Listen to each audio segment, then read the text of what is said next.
And we are off and running for another spectacular edition of Matchday -1. It is presented by PointsBet, founding partner of Austin FC.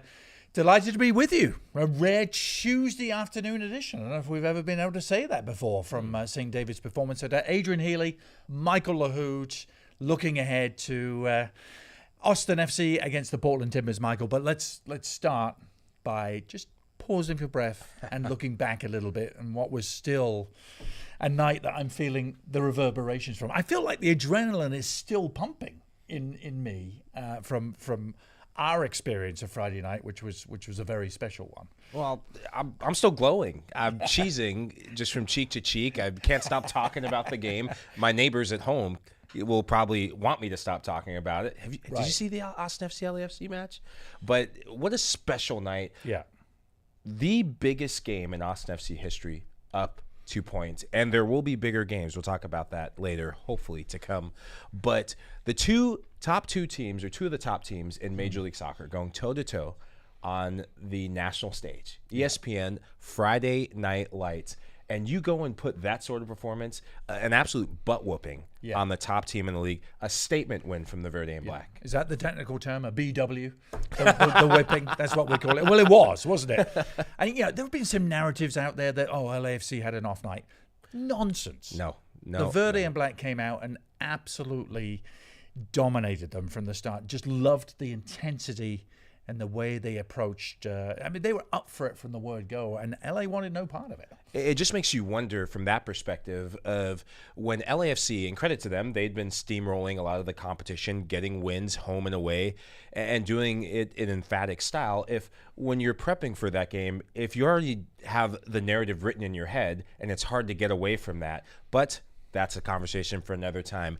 On the field, though, what struck me was from minute zero to the last minute, Austin FC were all over him. It was a mentality. Ruben Gabrielson, when we watched the story of the match, done so well from our social media and our videography team. I think they're the best in the league. Yeah. But Ruben Gabrielson in the huddle saying, we fight for each other, not going to use the expletives because it's a soccer game, but we fight for each other for 90 minutes. We want it more than they do. And they showed it from minute 0 to minute 90. And I love to see that. That brings back memories of playing. Yeah.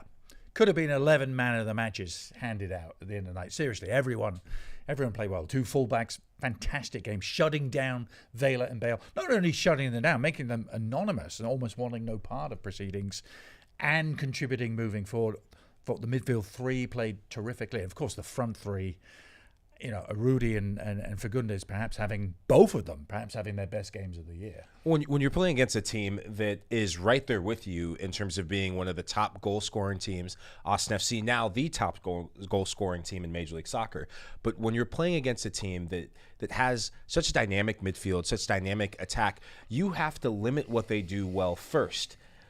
Tire them out, frustrate them, let them know that they're in for a tough game, knowing that you can count on the fact that you have the leading goal scorer in Sebastian Driussi. And then another player steps up, Diego Fagundes, having one of his best matches ever.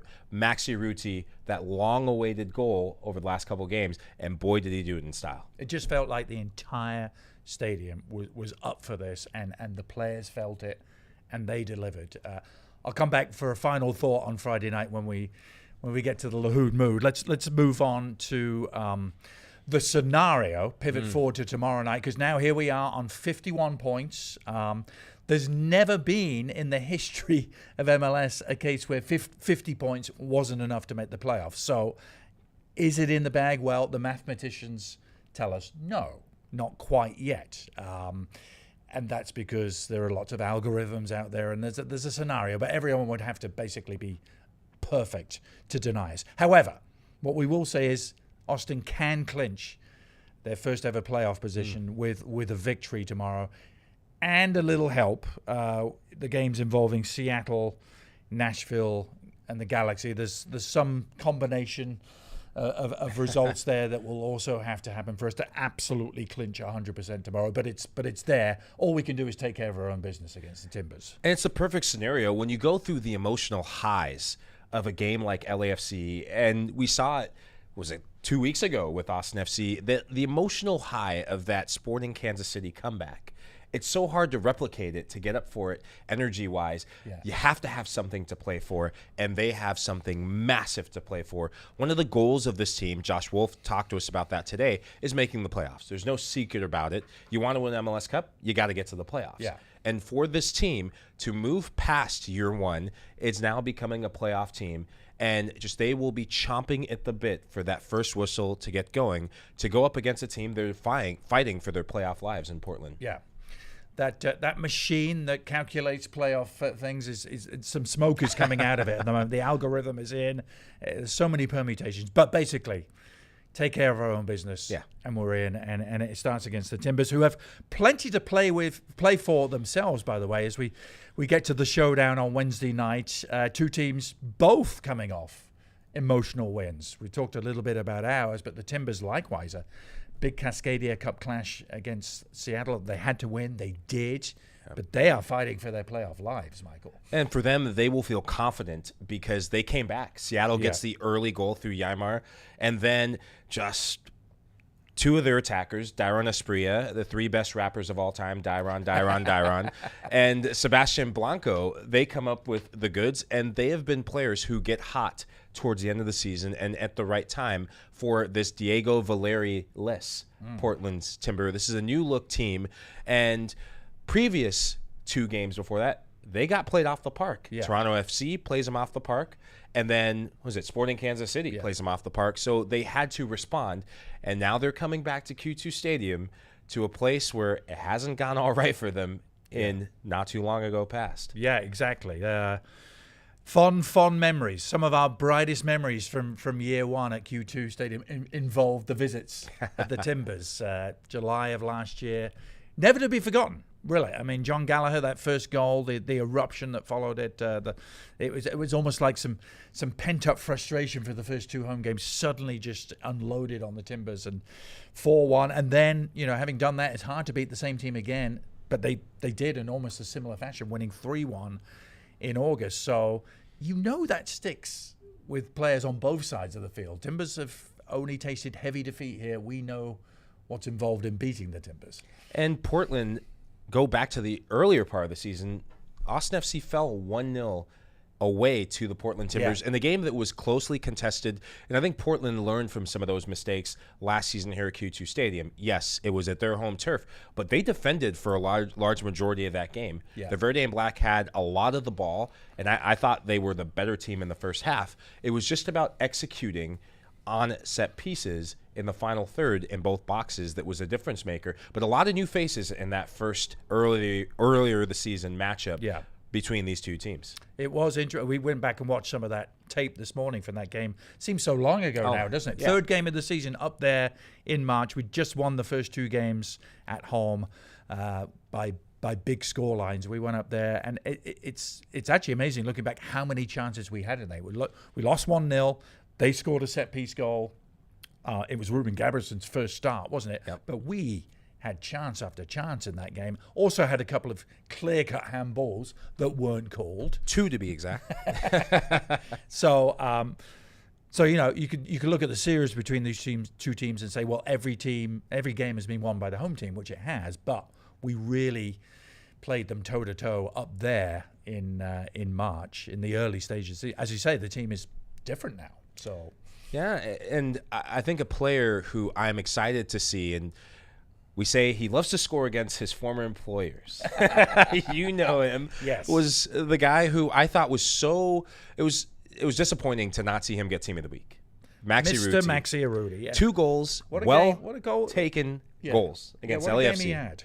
Doesn't get Team of the Week. Unfortunate. Hey, different people have different opinions. Hopefully 2 goals against anyone else later on in the season will get him on there. But what other people may not see, we get to see week in and week out here at training at St. David's Performance Center. The players and teammates, they value just his work rate. This guy is a team player. He works so hard, and to see him rewarded with 2 goals against LAFC was something that I know you and I were both talking about before the game. That we were kind of you predicted it was the coming. gold. I have gold to give dust. Michael his due. He's like, Maxi's scoring tonight. You didn't say 2. No. I will never give that much credit to myself. Occasionally I get it right. But you were dead right. I mean, and seeing the reaction from his teammates and the coaching staff, him going over to the bench to celebrate, how much Maxi Urruti is treasured by this organization is plainly evident, isn't it? A season ago, Austin FC, we were looking for a striker. Yeah. And to get the striker in the form of Maxi Urruti, a player who's a proven goal scorer in Major League Soccer, an MLS Cup champion, mind you, playing against his former team that he won the MLS Cup with, is something that comes once in a while. Most other clubs have to go outside of the domestic market to find a player who's going to work on both sides of the ball. You don't see that often in modern strikers, but we have Maxi, who gives us much more than scoring goals. One question we all can't wait to find out the answer to is tomorrow night going to be the first appearance of our new number 77, Emiliano Rigoni, in the house. We were watching him at training today, and that lovely left foot of his was in action and delivering some fine services. So, what do you think, Michael? I think all signs are pointing towards him perhaps being on the bench and perhaps coming off the bench. We don't know, but it's going to be one of the intriguing sort of narratives of tomorrow night. What a great moment it would be, whether it's this game tomorrow night or the game at the weekend. One thing we know for sure, we will see Emiliano Rigoni in the run-in. Austin FC are going to need the lift, and what a lift a player like that brings to a locker room, not even having already kicked the ball, but the fact that Josh Wolf and his staff implemented him and inserted him into training. I don't think that there's any coincidence with the energy uplift you saw from the team, knowing that they have that much quality, a guy who has experience with the Argentine national team, even coming in the ranks. And I hope we get to see him tomorrow. I hope the whole city of Austin gets to see him. And if not, Nashville, Nash Verde, oh boy, watch out. And last thought on Rigoni. It was interesting. You asked Josh, what did Rigoni think of Friday night and the performance against LA? And he used an interesting word. He said he was proud of the performance, already taking pride in what the team he's just joined is doing.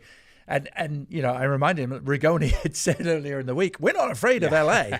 And how accurate that phrase was, wasn't it? Certainly easy to say that in the light of a 4-1 win, but he was spot on. For a designated player, to get that taste of something special, having not played, it gives you that hunger. It makes you want to be a part of something that you see, saying, wait a second, that happened without me? Oh, I want in. Yeah. And that's that onus, that's that extra bite and hunger you want from your DP who's just coming in. Right. So I'm going to say it right now. The term "the fortress" is back. How can it not be after beating LA in that manner? It is back. It's been quite an extraordinary sequence at Q2 Stadium, if you think about it. For starters, how about this, Michael? The last 4 games at Q2 Stadium have featured 25 goals. 25. We scored 14. We conceded 11, maybe more than we'd like to, but still got 2 wins and a draw and a loss out of those 4 games. So 25 goals. I've actually challenged some of our guys here to look up in the MLS records to see if there's ever been a 4-game sequence in any stadium in the history of the league where 25 goals. I don't think there has. I mean, it may be a record. So what I love about that is the stats in terms of wins and losses. Yeah. Because so many teams in so many leagues around the world, they can pump goals in on one end, give up goals on the other. But if you're on the end of losing just matches, then that becomes a bit of just a heaviness around your locker room and your club. But the fact that Austin FC, even in shootouts, they're proving that they can get it done. Mind you, for the sake of our broadcast hearts, we'll take wins whichever way we want. But just the value of being part of a winning club and a winning team this year, it's special. It's something that you don't take for granted whatsoever. And I think you'll start seeing Josh Wolf and his staff really, really focus on the defensive end of things, knowing that they have goal scorers. Yeah. Diego Fagundes, he can light it up set pieces or being the assist guy. Sebastian Driussi, goals are a part of his name, and Maxi Urruti back on the goal scoring sheet. And there's even goals off the bench in the waitings. This team can get it done offensively. Now they need to continue to put the focus on the defensive work, because if they combine those two things, well, we'll say the P word, playoffs. Can you even remember, by the way, the last game in which Austin didn't score at least 3 at home? That's your starter for 10. Okay, starter for 10. Can I get Orlando? Is Orlando? No, Dallas. I knew it was a 2-2 or something. It's 5 games in a row. We've scored at least 3 goals. Yeah. That's quite a run in itself. And then the 2 prior to that, we scored twice in the Dallas and Orlando game. If you go all the way back to the Galaxy game, which that seems like a different era now, doesn't it? But that also seems such an outlier this year. It's the only game in which we've been shut out. So Portland, they'll be facing another massive sellout crowd. It's going to be 30 games in a row, longest active sellout streak in MLS. Can we make it as loud as we did on Friday night is the challenge we throw out to you, because it was just awesome. I mean, we thought the Kansas City game late on was the loudest. Decibel level was up to 11 for that game, and if it was, it must have been 12 for the guys here. But right from the word go, that was the thing, and we got to witness it up close and firsthand, didn't we? Which was a very, very special treat. Banging the drum, the heartbeats. Michael and I got to do it. I got to tell you, my adrenaline was surging like I've always been a frustrated drummer, Michael. You know that. The rock music. Old man in me was a frustrated drummer, so we took it all out on that drum, and it was just amazing to be in front of everyone. Oh, I know those of you who don't know Adrian's background. He used to be called DJ Adrian, and I thought I was having flashbacks to those days of his. And I got to give you credit. You look like a drummer from Led Zeppelin with how hard you're banging the drums. You had to be there to see it and witness it yourself. Don't have the hair, I'm afraid, for that. But that was awesome. Thank you, all of you who were in the supporters end that night, making us feel so welcome. That was truly special. One, if not the most special moment I've had in this city. Yeah, and I want to give special thanks to Kenneth Reyes for letting me rock his Verde chain. I saw Kenneth who was walking by, and I said, "Hey, nice chain." And he said, "Hey, you want to rock it?" And I felt a little bit more Verde just with that chain. So thank you, Kenneth. I wanted to give you a shout for that. So I'm intrigued whether what we went through on Friday night has an influence on the Lahoud mood today. Oh, well, it's a little bit rainy. It's got that Pacific Northwest vibes, but there's nothing Pacific Northwest about this mood. The Lahoud mood is nostalgic. Portland coming back into town is just one thing. It breeds good memories, good results, and lots of goals. And for Austin FC to keep that nostalgia going, they'll have to do these 2 pre-mood things. The first is win the transition battle. Portland, they thrive on transition. A lot of their goals come off transition moments. And for Austin FC, being preventative when they have the ball, Danny Pereira and that midfield need to be preventative, knowing that at any moment, losing the ball, they have to have numbers behind it to suffocate and stuff Portland in their end. Second, set pieces.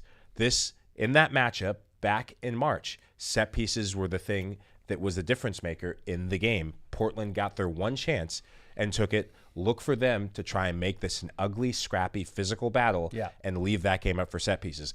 Austin FC, though, they have some good set piece takers and equally astute set piece headers of the goal. Julio Cascante, Ruben Gaberson will have a big say in this offensively and defensively tomorrow night. Yeah. I'm just intrigued in the mentality we have going out there. It's sometimes hard, isn't it, to follow up just such an awe-inspiring night in many departments. And so often, Michael, mentality and who needs a game more, can be a determining factor. It's clear what Portland's need is. Our need is interesting because, you talk to Josh and the coaching staff and, his first place is target. Well, no, it's not right now. It's clinch that playoff spot and then clinch a home playoff game. And then once all that is done, we can start talking about, are we still in the race for the Sportership? But then they're not even thinking about that right now. Talking with Josh today, there was a hunger about him. There's very much a business sort of mentality, and it starts up top. It starts with your head coach, and when your head coach has that filters down to the players. There's very much business as usual, but with an uptick, a togetherness, just a resilience about this team that we've talked about, but also a hunger. And it starts with Josh setting the tone. And I like what I see training today and also the mentality going into the game. Yeah. Great stuff. Let us finish with a moment of gratitude. So, we always try and take just a moment or two to shine a light on a different corner of the club that you might not be that familiar with. And we had our scouting department last Friday. It was great to be able to thank them. And sort of kind of dovetailing with that, how about Gaston Delgado? Because he is a man that does a lot of work behind the scenes, ensuring all of Austin FC's international arrivals, including, most recently, Emiliano Rigoni, get their paperwork sorted out, reach the U.S. as soon as legally possible. He helps them navigate all the confusing immigration processes. It may sound like a lot of red tape, but it is a vital role at any club with international aspirations. And I take it back to the press conference. Yeah. Who's there helping translate? It just Gaston. Yeah. And these are the little things, and I think this is something that the club does so well, is making employees like that and making people who are part of the staff like that feel seen and heard. And everyone here has a vital role to make this Verde machine work. We all have places and spaces where we step up, and for Gaston to go to South America, to help Emiliano's family, to be a part of that onboarding process Josh Wolf talked about in a lot of his press conferences for Emiliano. I think in his first press conferences, Josh said, we are going to focus on making the onboarding process as seamless as possible, because we know that we have a player that when he steps on the field, the soccer will take care of itself. Yeah. But I can tell you as a former player, when you have nothing else to worry about but going out, training, and playing well, it's the biggest weight off your world. And Austin FC do a good job of that. They do it. It's a theme throughout the club, isn't it? And it starts with Claudio Reyna, Andrew Delalo involved, just making players and their families feel like everything is being taken care of. And it has an effect, doesn't it? It has a tangible effect on the field. The quality of life off the field. So many of the players on the team, when we talk with them, they point to that about why they love being here in Austin. Austinites, you guys know, this is such a special city. And when you're an athlete and your families can really resonate and connect with that along with you as a player, it makes winning on and off the field that much easier. And I don't think there's any coincidence the fact that the team is having this success, because there's such a focus of that at this club, and it translates to positive results on the field. Great stuff. All right, we don't get to bang the drum tomorrow. Actually, I'd love for our Spanish brothers to get out there and do that as well. Roger Valdivieso and Sonny Guadarrama. Maybe they'll get a chance in one of the home games still to come. But all four of us will be indulging another pre-game show, maybe a little damp tomorrow night. We shall see out on the concourse at Q2. Don't let it dampen your spirits. We need that noise big time. We'll be there. Pre-game show 7:30. I think we're on KBVO tomorrow. Someone may want to correct me. It's either that or the CW. I think it's KBVO 7:30 pre-game show. Get you ready. Lots of good stuff. We'll actually be talking to Josh Wolf and I believe Maxi Urruti and possibly Rigoni as well as part of that pre-game show. So well worth watching. And then the game itself at 8 o'clock. Can't wait, Michael. Can't wait to see you there, and can't wait to see you there, whether at the stadium, hopefully, or on your tellies. But another big game up. Yes. Bring it on. Thanks for being with us for Matchday -1. We'll have Twitter Spaces on Thursday and another Matchday -1 ahead of Nashville on Friday as well. Lots of stuff coming your way in a big week.